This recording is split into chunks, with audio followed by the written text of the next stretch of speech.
আবারও বলতে চাই, একটি লোক নির্বাচন চায় না, সেটা ইউনূস, একটা ইউনূস। আওয়ামী লীগ পতনের পর বিএনপিকেও রাজনৈতিক অঙ্গন থেকে সরিয়ে দিয়ে বাংলাদেশকে রাজনীতি শূন্য করার জন্য দেশি বিদেশি মহলের প্ররোচনায় নতুন করে একটি -2 ফর্মুলা সক্রিয় হয়েছে বলে অভিযোগ বিএনপি স্থায়ী কমিটির সদস্য মির্জা আব্বাসের।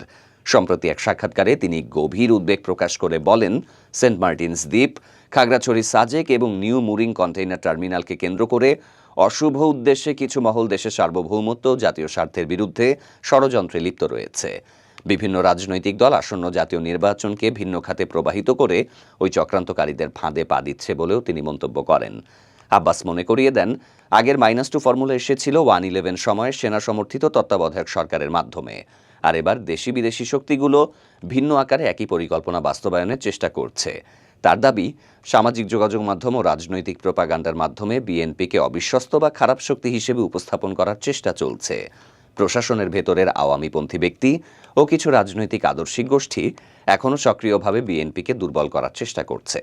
তাদের ধারণা, আওয়ামী লীগ ক্ষমতার বাইরে থাকা অবস্থায় বিএনপিকে সরাতে পারলেই দেশের নিয়ন্ত্রণ তাদের হাতে চলে যাবে। তিনি আরও বলেন, যারা বাংলাদেশকে অস্থিতিশীল রাখতে চায় তারাই নিজেদের স্বার্থে নতুন -2 ফর্মুলা বাস্তবায়নের চেষ্টা করছে।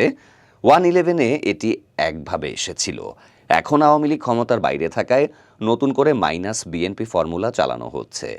কারা এর পেছনে রয়েছে এমন প্রশ্নের জবাবে আব্বাস বলেন, শয়তান নানা ছদ্মবেশে আসে। একই দেশি বিদেশি মাস্টারমাইন্ডরা নতুনভাবে -2 ফর্মুলা বাস্তবায়নের চেষ্টা করছে।